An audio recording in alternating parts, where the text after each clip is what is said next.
Hello and welcome to National Focus for Friday, May 31, 2024. I am Julian Morris. The headlines. A call for more action to help small island states combat climate change. Police make significant cocaine bust as part of ongoing drug prevention efforts. And disaster coordinator stresses personal responsibility in disaster management. The details of the headline stories and more when we return.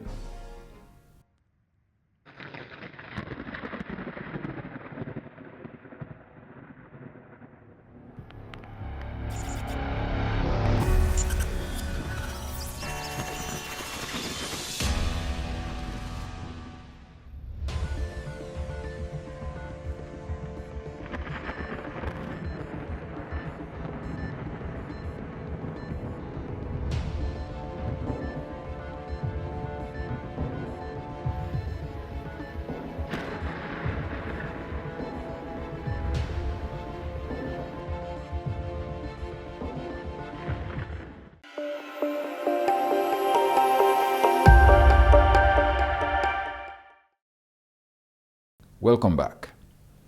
A call for more action to assist small island developing states in combating the challenges posed by climate change has once again been sounded. This as the 4th International Conference on Small Island Developing States, or SIDS-4, held in Antigua and Barbuda under the theme Charting the Course Towards Resilient Prosperity. The conference focused on the multiple crises facing SIDS, such as climate change impacts and the economic and social fallout of the COVID-19 pandemic.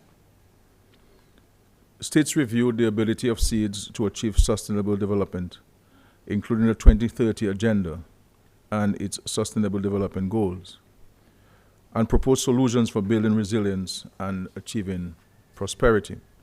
Prime Minister Skerrit says more action should be taken by the developed countries to assist small island developing states. It was an opportunity to once again to highlight the disproportionate challenges faced by small, vulnerable states like Dominica, dealing with climate change effects and worsening weather events, and explore the role of developed countries in providing solutions.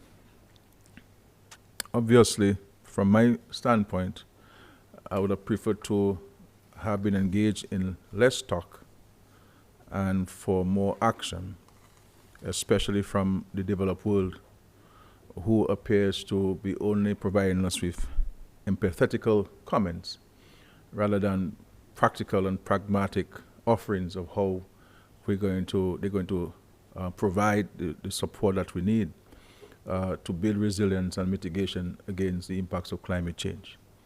He added that a higher level of urgency should be had by developed states in the assistance of SIDS where climate change and its challenges are concerned. But where there is injustice, one must not be weary, and therefore we must continue the fight as small island developing states to ensure that one day that they will come to their pragmatic realization that they need to assist us. We see in parts of the world where there are wars, how these same countries can move resources and fetch resources to support their friends and allies. And we have no issue with that. But we're saying that the same level of urgency and exemplified action should be had in respect to how they treat their commitment and their responsibility where climate change is concerned. SIDS-4 aim to agree on a new program of action for SIDS with a focus on practical and impactful solutions and to forge new partnerships and cooperation at all levels. Participants discuss concrete measures or measurable targets to support SIDS in achieving their sustainable development objectives over the next 10 years. The SIDS-4 outcome will build on the Samoa Pathway, Mauritius Strategy, and Barbuda's Program of Action. The Commonwealth of Dominica Police Force has issued an update on the recent interception of cocaine. Acting Chief of Police Mr. Davidson Valerie gave the latest on events of the past few weeks.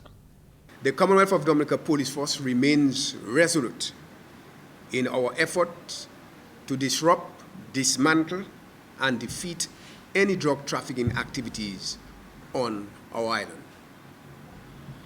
The police force has been working aggressively and was successful over the past 6 weeks in intercepting 4 shipments of cocaine into Dominica. On Wednesday, April 3rd, 2024, you will recall that 696.82 kilograms or 1,533 pounds of cocaine were seized at Cabana in Marigot from a vessel named La Mer Fatale.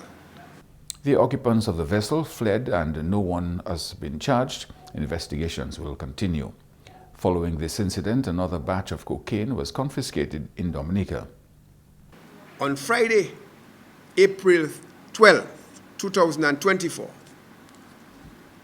another 696.36 kilograms or 1,532 pounds of cocaine and 37 pounds of cannabis were found and seized on a farm in the Casibus area. One man has been arrested and charged. He is presently on remand at the state prisons. In addition to ongoing investigations, authorities are also pursuing a separate case involving 510 kilograms of cocaine seized on May 1 in the Everton Estate area of Loubier. Another batch of cocaine was also discovered earlier this week. On Tuesday, May 28, 2024, 17 bales weighing 575 kilograms or 1,265 pounds of cocaine were intercepted at sea on the east coast of Dominica. It is believed that a foreign vessel named Marigold, which was found beached in an area called Atu in Delis, may have been responsible for transporting that shipment of drugs. 4 individuals have been arrested and are being investigated in relation to this matter. Cocaine in the total amount of 2.5 tons or 5,003 kilograms with an estimated street value of 67 million AC dollars has been seized over the last 6 weeks. This transnational crime of trafficking cocaine and other illicit drugs will not be permitted in Dominica. This police force, the Commonwealth of Dominica Police Force, will do everything to dismantle, to disrupt, and to defeat the actions being done and conducted by syndicates operating in Dominica. This drug trade has a nexus with firearms trafficking and criminal activities, including murders. If left to continue, will pose serious threats to our national security. National Disaster Coordinator Fitzroy Pascal says disaster management begins with the individual.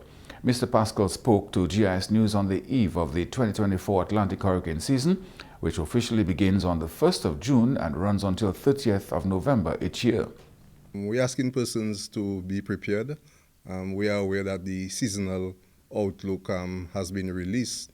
However, we're asking people, besides the predictions, one should ensure that they have their plans in place, and preparedness is key. We have been asking persons to adopt preparedness as a lifestyle.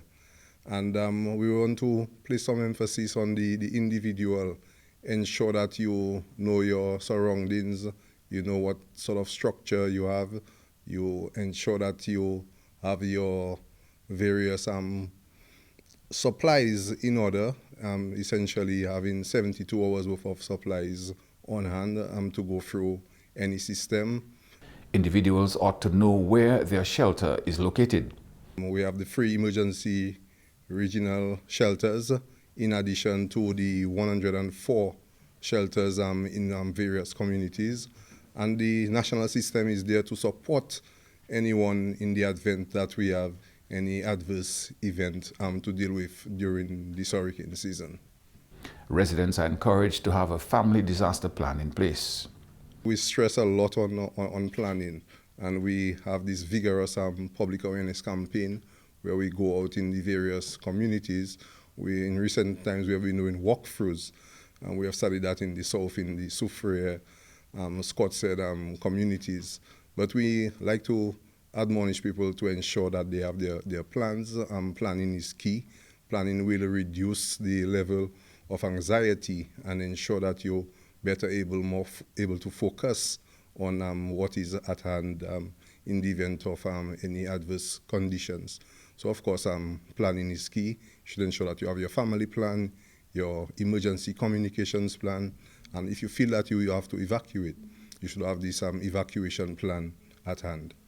The Office of Disaster Management continues to work collaboratively with the local government in the interest of the safety of all citizens.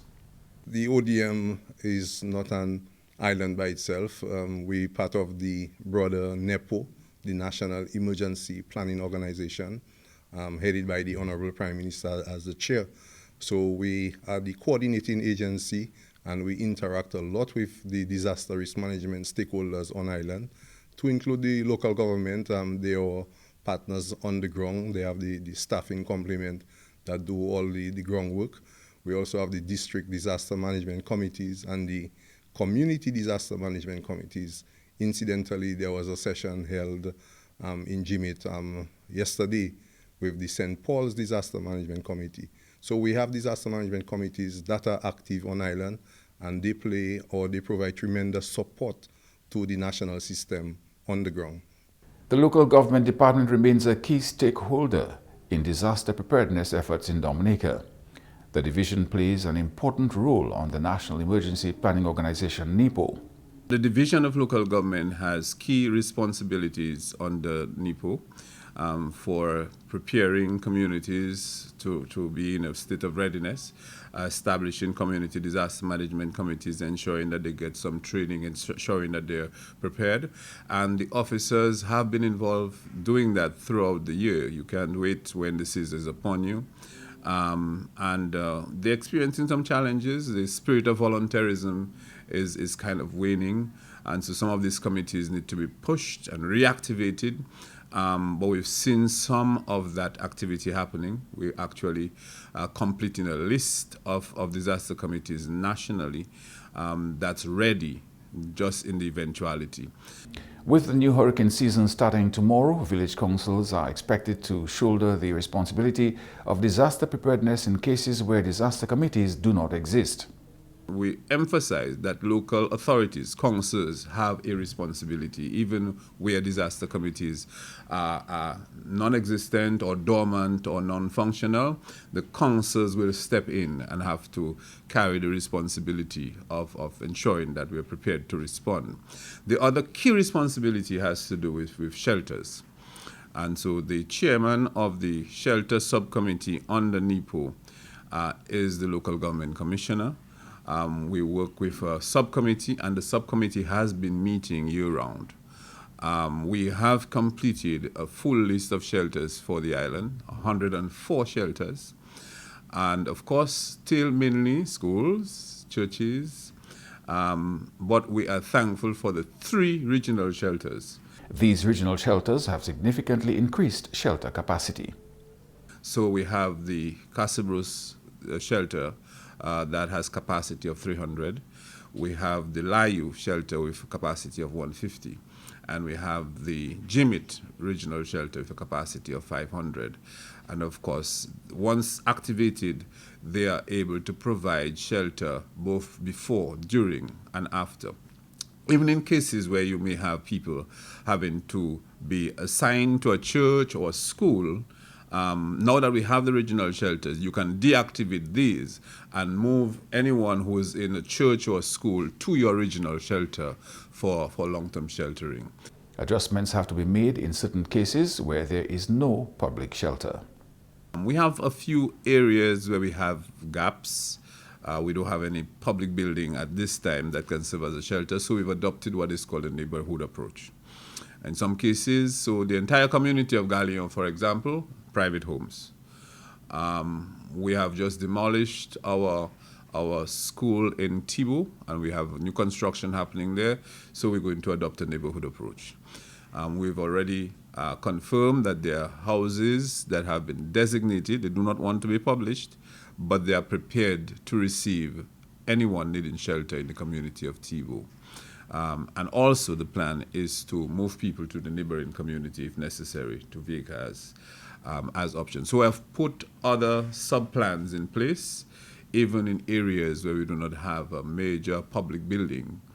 You are watching National Focus. More when we return.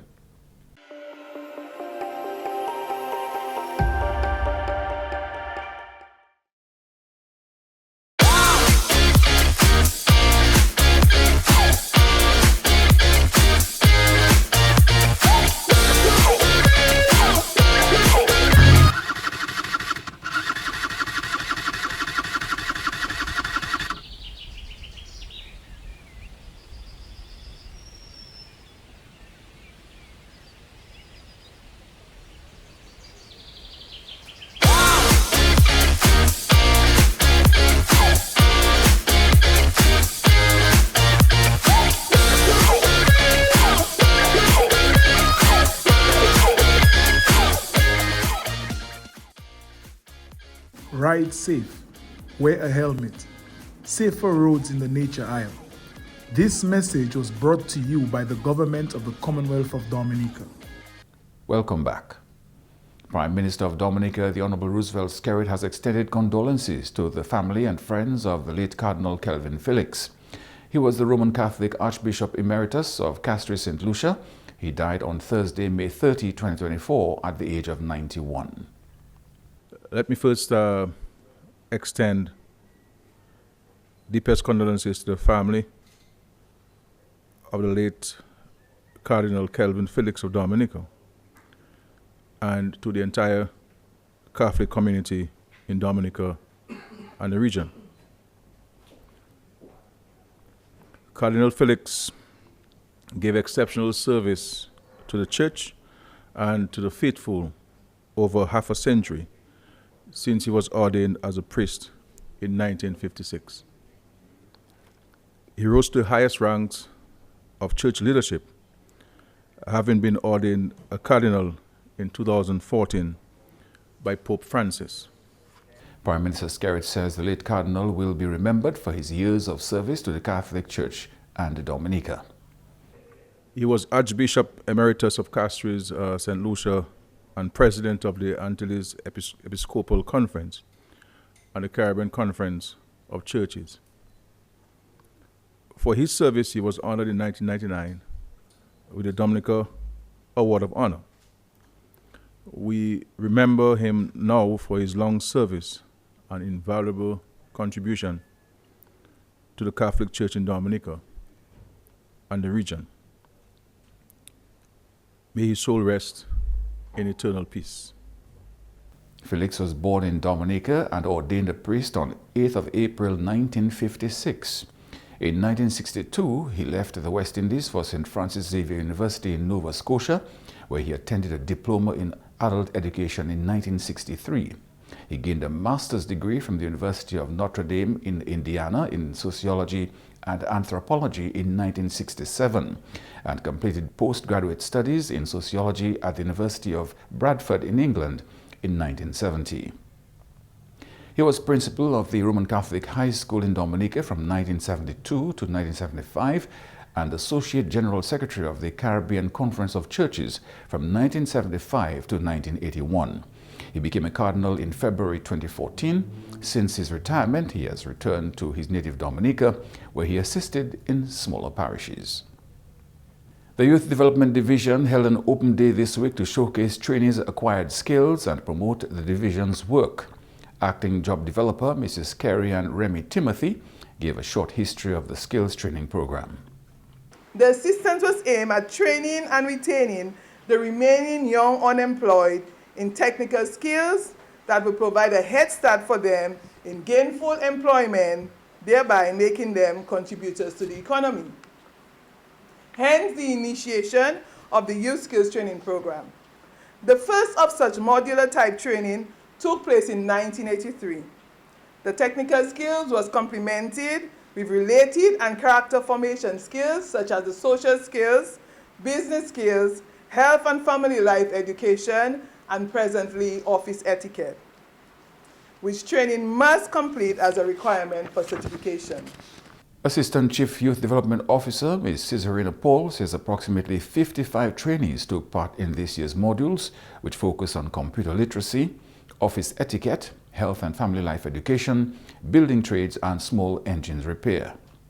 The Open Day is really purposed to do a few things. One, it's to promote the skills training program while providing the youth, the general public, with an opportunity to individually observe and understand some of the processes that are that happen or that we undergo during our training programs, to attract community support and participation for future skills training programs. You will understand that in order to run a module, we don't just get up tomorrow and say, we're going to do a training in that particular field, but there is a lot of work being done in the background prior to offering a particular training. And for that to happen, the participation of people in the community, skilled men and women, and even potential employers come into play. Ms. Paul added that the skills training program is critical to the continued development of the country. The Open Day is set to highlight national youth involvement in skills training, which today is still an essential approach towards the national rebuilding process and the future job security. As you can tell, we do not discriminate, and so we even go into the Dominica State Prison, where we know that there is a clientele waiting to garner skills and skills that they can use in the event that they get out, whenever they get out of the penitentiary service, that they will eventually become more productive citizens in Dominica. Meanwhile, Permanent Secretary in the Ministry of Culture, Youth, Sports and Community Development, Mrs. Letitia Lestrade-Wyke, says programs like these are important to youth development. The Ministry of Culture, Youth, Sports and Community Development plays a significant part in the development of our young people. Our role includes the provision of social and economic programs aimed at enhancing community empowerment, alleviating poverty, improving the quality of life for all citizens, as well as building human capacity for sustainable development in Dominica. Therefore, the programs and activities which are organized and implemented contribute to both the professional and personal development of those of you who participate. She urged participants to make good use of their training. I congratulate you. However, you must be cognizant of the fact that in spite of the efforts of the Youth Division and the Ministry by extension, you must play your part and ensure that what you were taught, you put it into practice. Do not look at this as a one-time training and think that's all it is, but instead as having been empowered with a skill that will enable you to do much more than that. What I would like to advise you today is to build on what you have been taught, and further aim to continuously improve and become the best that you can be. Coming up next, a look at the Creole News highlights with Jeno Jacob.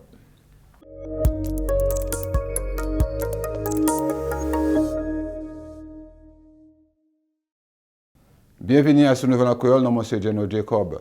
Ministre agriculture tiene yon l'école pour planter qui a point planté patate anglais en l'SPA.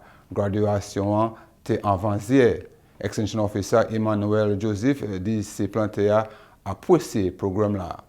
Planter là ces fameuses là yo apprécier ça un programme là, yo apprécier technique là, yo apprendre comment pour travailler et puis les autres crop en jardin yo. Yo ka servi technique ça là, yo ça solve, yo ça taper solution pour un lot différents problèmes dans lot différents crops yo ka planter. C'est pas pour patate blanc tout seul. Ou ça servi technique là à sur n'importe plant ou ka planter, n'importe crop ou ka planter en jardin. Yon se planté à Rose Valmont par les épinous. Moi bien content aujourd'hui, moi, graduate, hold patate blanc. Et bien, moi, apprendre l'eau. Moi, toujours voulu planter patate blanc. Mais moi, pas tenu pouvoir là, comme si pour te planter. Mais là, moi, venu tant compte programme là, yo tenu pour te planter patate blanc. Moi, demandé information, comment, et bien, là, nous, ça t'a pour moi, ça join programme là. So, moi, venu vers mon parler, et puis, Catherine, Laura, et bien, il dit, moi, là, pour moi, ça aller. Et même jour là, moi, j'étais bon chimé là avec moi, espérer voir boss là. Boss là, de commencer non 8 heures. So, moi, massé avec moi, aller. Premier jour là, moi, aller. Moi, je viens, yo m'a dit, moi, non, moi, bah, yo, non, moi, vers moi, dit, yo, whatever, yo, dit, moi, welcome, moi, bienvenue. Moi, venu au programme là. So, premier jour là, moi, aller, moi, son monde, moi, mais travailler en terre. Il dit nous ça, et apprendre. Premier jour là, moi aller, moi venu mon travail.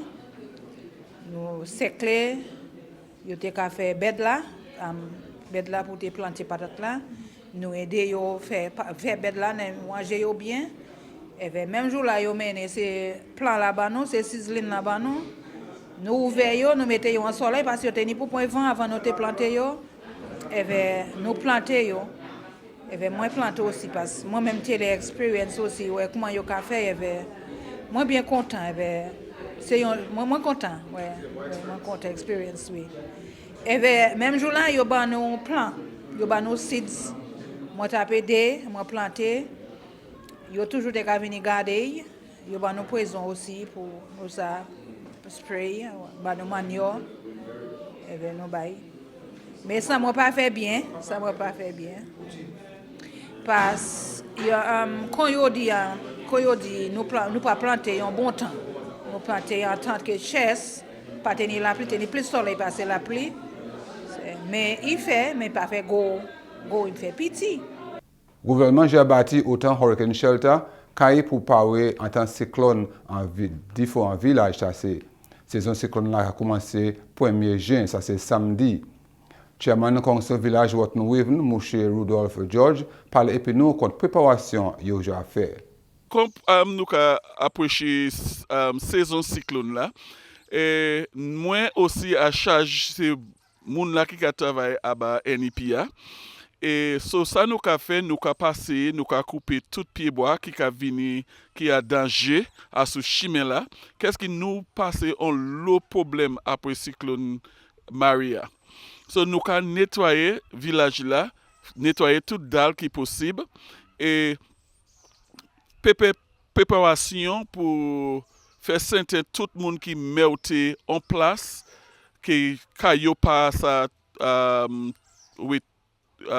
chaîne, vent, cyclone, pour nous savent combien de monde qui besoin aller à l'école là, à shelter là. So nous connaissons tout ça déjà. Nous avons ça, c'est mon local government department. Nous voyons liste là-bas. Et ça nous a fait, c'est continuer à parler avec ces gens-là. So, depuis nous avons un cyclone qui c'est faut nous tirer et trouver l'école, clé l'école là, pour ouvrir l'école là pour tout le monde ça, qui ni pour aller à l'école là, aller à l'école là. Il dit l'école là, ça double un cyclone. L'école là, ça double un gros cyclone. Il double après Maria. Et comment ça, yo reinforce li, et fait plus fort, et plus gros. So, il s'appelle plus moun à l'école là pour si on plus mauvais désastre, mauvais temps. C'est pas seulement cyclone, mais désastre. Nous, ni l'école là, ni glo, si glo a parti, nous ni glo en gros tank à sur l'école là. Et nous ni générateur aussi. So, tout bagaille presque en ordre. Pour si un cyclone vient, le gouvernement travaille avec nous, manager le village là, et disaster preparedness, pour faire tout bagaille en ordre. Lundi, nous avons parlé de M. Steve Joseph, du gouvernement local, contre préparation gouvernement pour saison cyclone là. And that's all for this edition of National Focus. Be sure to follow GIS Dominica on Facebook, YouTube, and on Twitter. You can also drop us an email at gis@dominica.gov.dm. From all of us here on the GIS News Production team, I am Julian Morris. Thanks for watching.